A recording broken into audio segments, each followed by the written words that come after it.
The payment confirmations all had my name on them. Every invoice, every deposit, every thank you for your business email was addressed to me, Celeste Warren. But when we arrived at the venue, my own daughter looked me in the eye and said, "You're not invited." For a moment, I thought I had misheard. My hands were full with her gift. My husband, Rodney, stood beside me in a freshly pressed charcoal suit. I had a small white corsage pinned to the navy dress I'd bought just for this day. We had paid for almost everything, and now we were being erased. The day my daughter told us we weren't welcome at her wedding, it wasn't a tantrum, and it wasn't a moment of rage. It was deliberate, cool, delivered like a receptionist politely informing a stranger that their reservation had been canceled. That made it worse. "Mom, Dad, you're not invited. This is my day. Please leave." Her words hit my 63-year-old heart like a bucket of ice water poured straight down my spine. Not one syllable slipped past me. "Mom, Dad."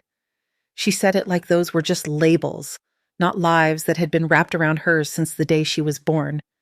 "You're not invited." And she repeated it clearly, directly, without the slightest hint of shame. No wobble in her voice, no hesitation. She meant every bit of it. "This is my day." As if our mere presence was an intrusion, a problem she needed to remove before her big entrance. "Please leave." Polite on the surface, but there was nothing kind about it. It was a dismissal, a clean, sharp order. "Go, you are not wanted here." My throat went dry. I stood there frozen, a brown-skinned black woman with gray-streaked curls pulled into a neat chignon, holding a box wrapped in silver paper. Inside was a necklace that had been in my family for 3 generations, passed down from my grandmother to my mother and then to me. I'd had it professionally cleaned and polished. I'd imagined her opening the box and smiling, maybe even crying a little, recognizing the weight of what I was giving her. She didn't ask what was inside. She didn't say thank you. She didn't even look at it. Behind her, a few guests turned to look. Not because they cared, just that lazy, passing curiosity people have when a small disturbance breaks the routine, like watching someone get pulled aside at an airport gate. One woman I'd never seen shot me a look I'll never forget, part surprise, part irritation, as though she were witnessing someone being escorted out of a restaurant for showing up without a reservation. Nobody came forward. Nobody asked a thing, not the groom, not the bridesmaids, not a single person in that room. Then I looked at my daughter, at Autumn. Her expression was steady, not furious, not conflicted, not even remotely upset, just empty and composed, like I was an insignificant problem she needed to brush aside before returning to her big day. Rodney stood next to me, silent. I saw his right hand tighten into a fist. I knew that tension in his jaw all too well. It was the quiet mask he wore when he was trying to swallow hurt. He'd spent weeks arranging the photographer, reviewing contracts, sending deposits straight from his retirement fund. She hadn't thanked him, not a single time. I thought back to when she told me not to bother coming to the dress fitting. "It'll be too cramped, Mom. I'll send you photos." The photos never came. I remembered the email she forwarded with the venue confirmation. "We picked this one. Hope you're okay with it." We weren't consulted, just notified. The florist had called me personally for final approval and payment. I'd handled it quietly. "Mom, don't stress me," Autumn said when I asked if I could see the centerpiece samples. "I just want to enjoy this." So I let it go. Like I let so many things go, because I thought that's what a mother was supposed to do. And then there we were, standing in the lobby of a place we had paid for, being told to leave like we were strangers who had wandered in by mistake. Autumn turned away from us. One of her bridesmaids leaned in, whispered something in her ear. They both laughed. That sound, her laugh right after she had dismissed us, lodged itself inside me. It wasn't just disrespect. It wasn't just selfishness. It felt like cruelty. Cool. Practiced. We left without creating a scene, our heads held as high as we could manage. We walked past the floral arch we had chosen from a catalog, past the catering van we had booked, past the rows of chairs we'd discussed 6 months earlier. We got into the car. I placed the silver-wrapped box carefully in my lap and stared at it for a long time. Still, I didn't cry. Not yet. "She threw us away," I said, my voice barely more than a breath. Rodney leaned back in the driver's seat, his deep brown face tight with hurt. "We raised a princess foal," he murmured, "and ended up with an ice queen." My heart felt like it had split right down the middle, but I nodded. Suddenly patterns snapped into focus. The missed birthdays, the rushed phone calls, the "I'm too busy to visit," the "we just need some space right now" whenever we asked if we could stop by. She'd been pulling back for a long time. We just hadn't wanted to see it. She had told her friends we insisted on paying. We hadn't. We offered because we loved her. She took our money, our time, our effort, and then treated us like an inconvenience. "Stop the car, yo," I said abruptly. "Where?" Rodney asked. "Anywhere with Wi-Fi." He didn't question me further. He turned off the main road and pulled into a small roadside cafe with a flickering neon sign. We walked inside, ordered 2 coffees we didn't really want, and sat at a small table by the window. We both pulled out our phones. The wedding was still in full swing. The guests were eating. The music was going. Photos would soon be taken, posted, shared. But one important thing remained. Our names were on the contracts. The balances hadn't all been paid. We still had power. Rodney called the venue manager. I called the florist, then the decorator, the caterer, the band coordinator. "Yes, I understand the event is today," I said evenly, "but I'm the one covering the bill. I'm instructing you to cancel the remaining services." Calm. No raised voice, no threats. Just a steady, cold certainty. She had thrown us away, so we took our support with us. Within the hour, my phone started buzzing with unfamiliar numbers and frantic texts, but that would be dealt with later. Right then, as we sat at that tiny table with cold coffee between us and our phones pressed to our ears, I felt something shift inside me. It wasn't rage. It wasn't even bitterness yet, just finality. Autumn had chosen to cut us out, so we stepped all the way out. She would feel the loss, because without us, there would be no music, no lavish dinner, no towering centerpieces, no elaborate celebration. She wanted us invisible. Fine. Then everything we provided would vanish with us. We drove home in silence. Not the soothing kind of silence that wraps around you like a blanket, but the heavy kind that settles into your bones. The road stretched out ahead, and the bright sky that had once felt full of wedding day promise faded into a dull, pale gray. I stared out the window without seeing anything. It wasn't just what autumn did that burned. It was everything that had led up to it, all the things we'd ignored, excused, or quietly forgiven. Each mile we put between us and that venue stacked another memory on top of the last until breathing felt like work. I remembered when Autumn was 16 and we bought her first car. It wasn't new, but it was safe and reliable.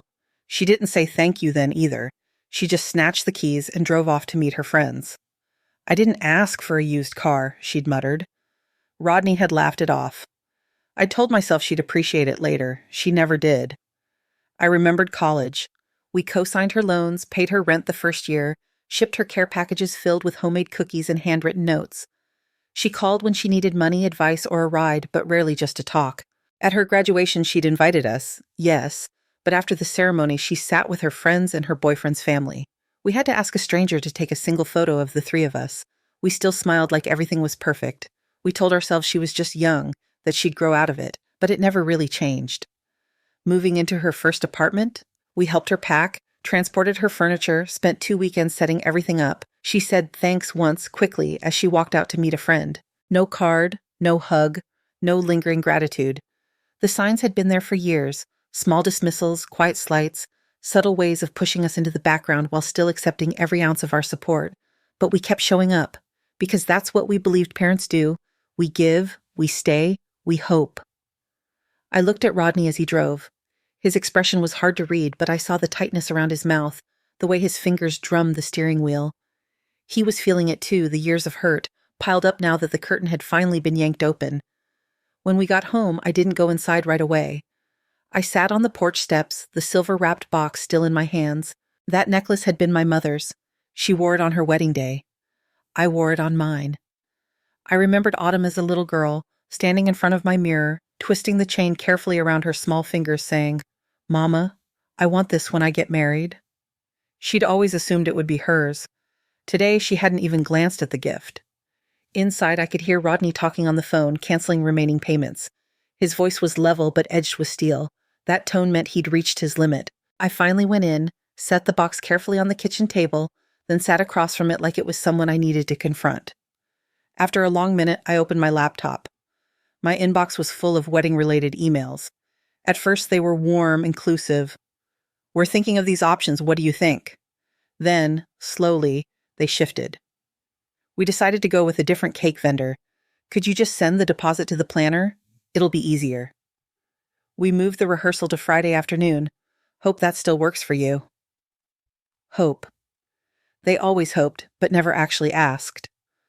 Autumn and her fiancé Lamont had slowly repositioned us from parents to assistants, from family to support staff. We were expected to be available and generous, just quiet. The longer I scrolled, the clearer it became we were welcome as long as we were useful. I opened our text thread next. Short replies, long delays, messages left on read. One text from months ago burned into me. Me, are you free this weekend? Would love to have lunch, just us? Autumn, can't, wedding errands, maybe later. Later never came. Still, I kept trying. The resentment I felt now wasn't a sharp stab. It was a steady hum under everything, like a low drum beat I'd been tuning out for years. I cooked dinner that night on autopilot. Stirred sauce, set plates, wiped the same spot on the counter twice because I forgot I'd already done it. Rodney didn't say much. We were both slowly realizing the part we had played, not in what she did, but in how long we'd allowed it. After we ate, he pulled out the folder with all the wedding invoices.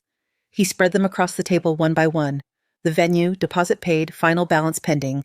The florist, half down, half due. Photographer, final payment due this week. Band, partial payment processed, the rest outstanding. The caterer, waiting for a final guest count Autumn had never sent. They might not have had enough food. I looked at the lines of numbers. Each one represented something we had given without question. It wasn't just the money. It was what it symbolized, our time, our trust, our willingness to be there without being seen. Later that evening, the phone started ringing. First, unknown numbers, voicemails from vendors. Then Autumn's name flashed across the screen. I didn't pick up. I just watched the call go to voicemail. Minutes later, a text came. What is happening? Why is everything being canceled? I read the message 3 times. She didn't ask why we left. She didn't say she was sorry. She didn't acknowledge the words she had spoken to us at the door. She wanted to know why her event, the show she had been curating for everyone else, was falling apart. 2 hours passed and another text arrived. Did you seriously cancel everything? That's so cruel. How could you ruin the most important day of my life? The most important day of her life. Ours apparently didn't count. I typed slowly, you told us we weren't invited, so we left. I hit send. That was all I wrote. The silence that followed was thick, full of years of choices and small cuts. Autumn had made her decision. We were making ours. That night, I lay awake, but not with the usual swirling worry that kept me up when she had money problems or relationship drama. This time, I stayed awake because I finally saw the truth. And once you see it clearly, you can't unsee it. You don't go back to pretending. The next morning, I brewed coffee and sat by the window, watching the sun crawl over our backyard. The light was soft and pretty, but it brought no warmth. Rodney came into the kitchen, poured himself a mug, and sat opposite me. We didn't need to say much. We both knew we were done begging for a place in our own daughter's life, done explaining why we mattered. A few more messages arrived that day, this time from Autumn's friends and new in-laws. We heard you caused trouble yesterday. Why would you sabotage her wedding? You embarrassed her. Nobody asked what Autumn had said to us. Nobody seemed to know we had been told to leave. She hadn't told them that part. She framed us as unpredictable, dramatic, ungrateful. It didn't matter. We had the contracts, the emails, the receipts, and above all, the truth. For the first time in years, that felt like enough. Because for the first time, we were choosing ourselves.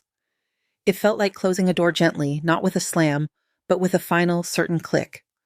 I let the phone ring for 3 days without answering. Every call, every vibration, every new notification. I saw it. I just didn't respond. I needed to sit with myself, to finally face the reality I had been dodging. On the 3rd day, I pulled out a stack of old folders from the hall closet. Contracts, bank transfers, printed emails.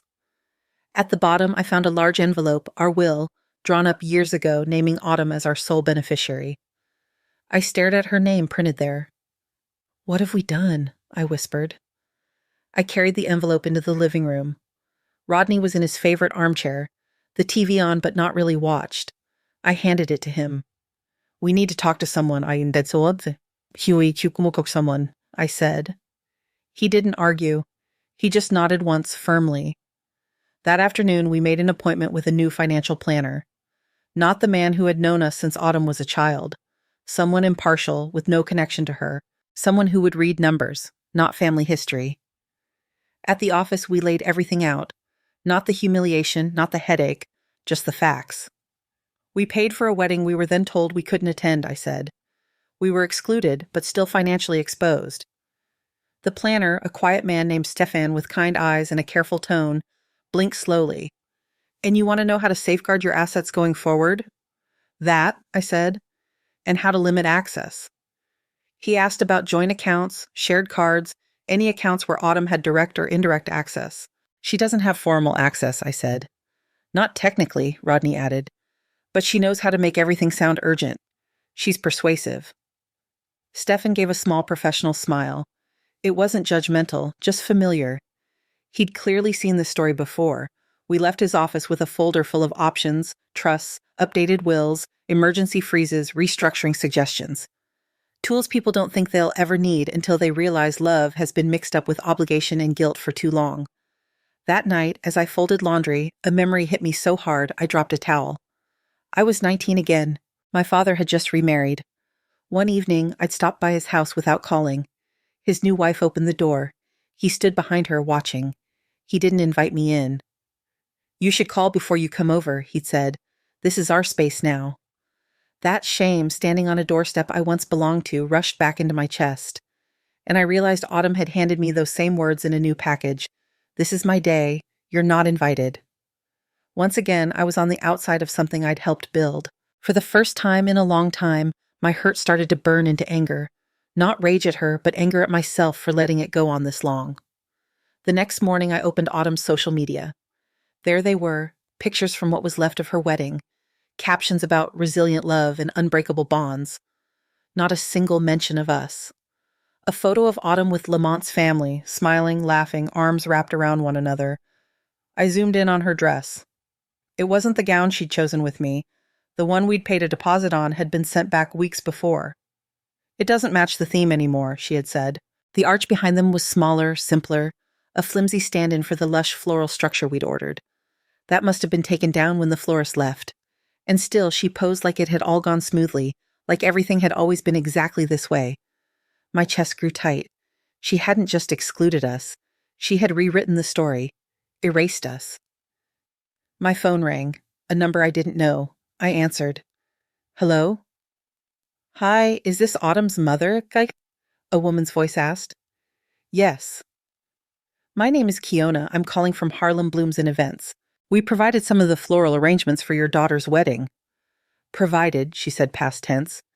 We received a partial cancellation, then the event paused mid-setup, she continued carefully. I wanted to clarify what to invoice and who to send it to. Partial cancellation.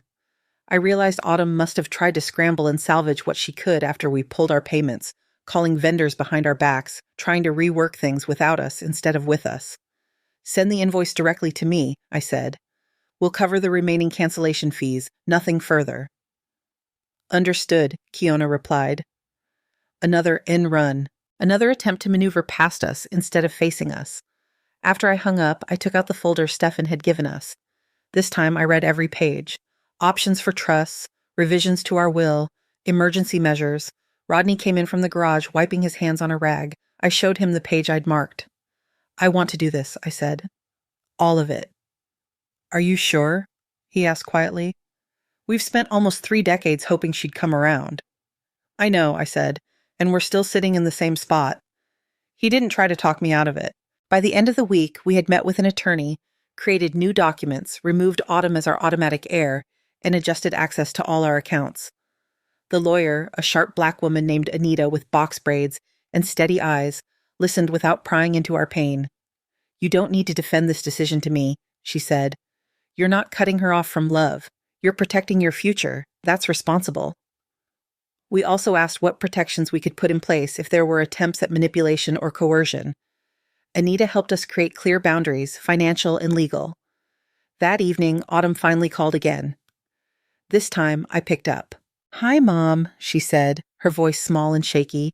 Hearing her call me that still tugged at something inside me, but there was a coldness there now, too. Hello, Shess, I answered.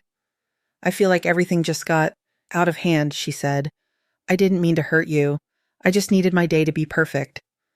I said nothing. She rushed on. You know how much pressure I was under. Weddings are stressful. People say things they don't mean. My jaw tightened. You told us we weren't invited, I said quietly. I didn't mean it like that. You said the words, I replied. Silence hummed through the line. Can we just move past this? She asked finally. No, I said. What do you mean, no? I mean, I said, keeping my voice calm, we're not going to pretend it didn't happen, and we're not going back to how things were. She started to cry then, soft sniffles turning into messy sobs. I don't know what else to say, she whispered. You've said enough, Base, I replied. You made your choice. Now we're making ours. I could have unleashed years of pent-up hurt. I could have shouted, named every sacrifice, every time she'd treated our love like a never-ending credit line. Instead, I held my tongue. Sometimes the quiet truth cuts deeper than any screamed accusation. I ended the call. The silence afterward felt different. It was the kind of quiet that comes when you finally step out of a cycle that's been dragging you under. For years, love had meant sacrificing, smoothing things over, staying silent. Now, it meant something else. Boundaries, consequences, and somewhere deep inside, something fragile in me began to heal. Later that night, I opened a drawer and pulled out an old family photo, the three of us standing on a beach years ago. Autumn in the middle, maybe 8 or 9, grinning with missing teeth, her hand wrapped around each of ours. I looked at our younger faces for a long time. Then I slipped the photo into a manila folder and wrote on the tab, "What we let go." Strangely, my chest felt lighter. The following Monday, I woke up different. I didn't announce it. We didn't have some big dramatic conversation. I just opened my laptop, went to my documents, and started putting things into motion. I called Anita to confirm every change.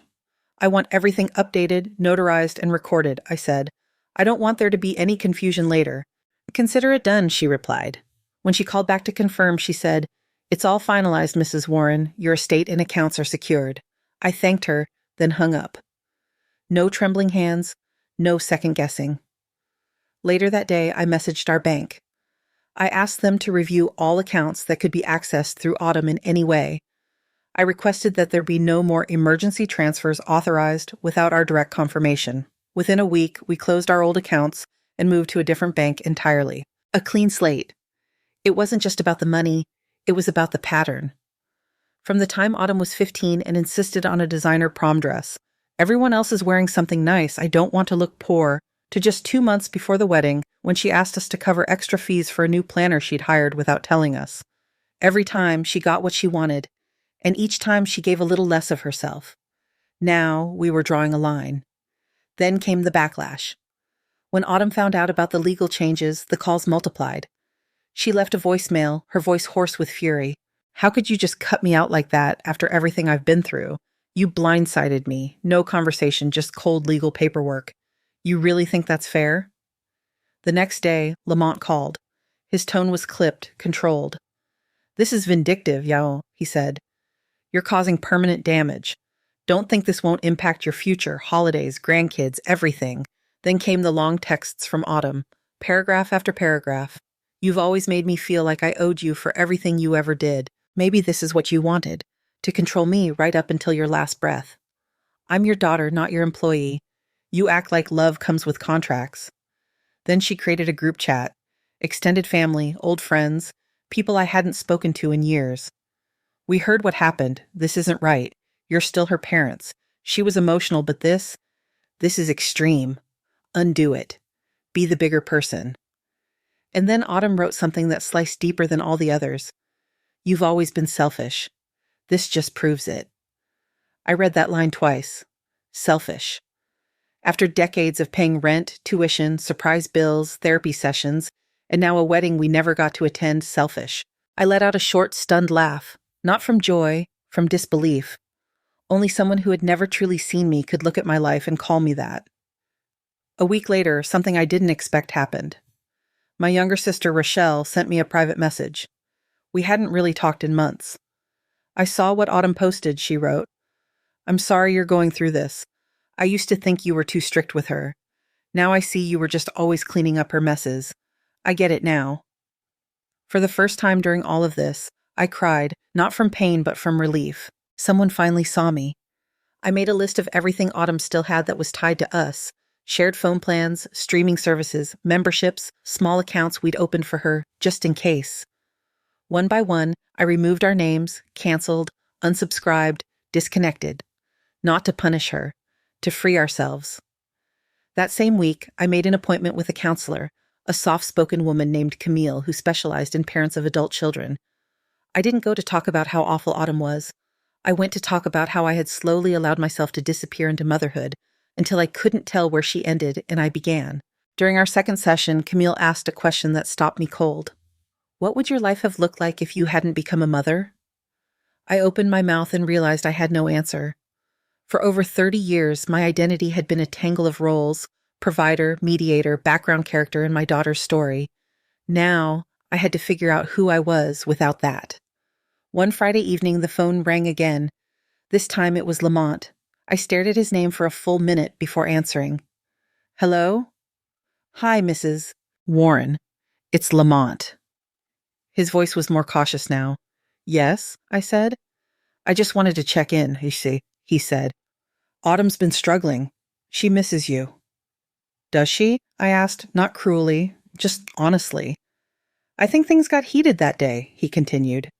She regrets how it went down. Regret is easy, I replied. Change is harder. He cleared his throat.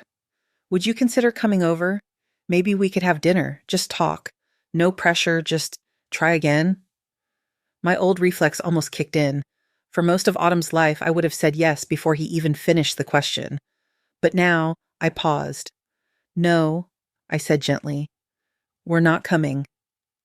He didn't argue. I understand, he said quietly, and ended the call. That night, I printed a copy of our new trust documents and placed them in our home safe. I added a letter, handwritten, explaining our decisions, not to apologize, but to make sure there was a record from our perspective. Over the weekend, messages kept coming. One of Autumn's friends wrote, I always admired your family. I don't understand how you could do this. Another, she's devastated. She feels abandoned. She needed you, and you walked away. Not one person asked what it felt like to be told to leave your only child's wedding, to be erased from a moment you had helped build. The final straw came with a voicemail from Autumn. I still remember word for word. You broke me, she sobbed. And you're going to regret this for the rest of your life. I listened to it twice, then deleted it. At the end of that week, there was a knock at the door. Rodney answered and brought me a large envelope. Inside was a formal printed invitation to a reconciliation dinner at a restaurant we used to love, along with a handwritten note. Let's talk. Let's fix this. Love, Autumn. I read it slowly. Then I placed it in the same folder with the old beach photo and the canceled wedding invoices. Not as a sign I'd be going, only as a marker of the moment I chose peace over performing the role of the endlessly forgiving mother. I didn't go. After I let the date of that dinner pass, there was a strange quiet. For a few days, no calls, no texts, no group messages. I let myself believe, briefly, that maybe Autumn had finally understood that my silence carried more meaning than any shouted argument ever could. I was wrong. About a week later, the retaliation began in earnest. First, Autumn posted a picture of herself and Lamont at that restaurant, raising glasses of wine, all smiles. The caption read, Even when your own family gives up on you, love finds a way. The comments poured in, You deserve better. Some parents don't know how lucky they are. You're so strong, sis. I watched as the story twisted and reshaped itself online. Not to the truth, but to her preferred version, one where I was the cold, vindictive mother and she was the wounded daughter persevering through betrayal. Then came the private messages. From a former neighbor, Hey, saw Autumn's post. Everything okay? From an old coworker, I don't want to pry, but I hope you're hanging in there. Family drama is rough. From my cousin, Can you tell your side? Because right now it doesn't look good for you. I didn't reply to any of them. Instead, I made myself a cup of tea, sat by the living room window, and looked out at the small garden I'd planted last spring. The rose bushes were just beginning to bloom, deep red, stubborn, alive. That afternoon, I took out the folder where I'd been keeping everything: Autumn's note, the receipts, the trust documents, the group texts I'd printed off, the photo from the beach. I leafed through it page by page, not with heartbreak this time, but with a clear-eyed understanding. Every dollar given, every boundary crossed, every hug that felt one-sided. I remembered her 6th birthday, when we surprised her with a pony ride and she'd run into my arms shrieking with joy. I remembered the night she broke her arm falling off a bike, and I stayed awake in that hospital chair for 2 days straight. I remembered her first failed driving test, how she cried in the parking lot for an hour while I held her hand and promised she could try again. I had always been there. Somewhere along the way, though, I stopped being a person in her eyes. I became a service, and when services stop, people complain. The phone rang again. Lamont leaving yet another voicemail. "We didn't think you'd really go through with all this," he said, sounding exhausted. "Autumn's angry, yes, but she's also lost. She keeps wondering when you're going to show up and fix it like you always do." I stopped the playback there. I didn't need to hear the rest. That night, I sat at the dining room table and wrote a letter I never planned to send. I wrote down everything I'd held back, how it felt to stand in that lobby with a gift in my hands and be told I wasn't welcome, how it felt to realize my own voice had gone quiet over the years, under the constant hum of her needs, how painful it was to see that love, given without limits, can become invisible. I ended the letter with one sentence: "I love you, but I love myself now too." I folded it neatly and tucked it into the folder. A few days later, a letter arrived from a law office I didn't recognize. It was a formal request for mediation, financial concerns regarding a fund we had once set aside for Autumn's education but never officially closed. She wanted access. Even after everything, she was still reaching for what was left. My hands shook as I read it, not from fear, but from sheer exhaustion. I took the documents to the bank and closed the fund that same afternoon. No explanation, no note. I let the action speak for itself. One morning, Rodney and I went out for breakfast at a small diner he liked. We shared a plate of pancakes, passing the syrup back and forth.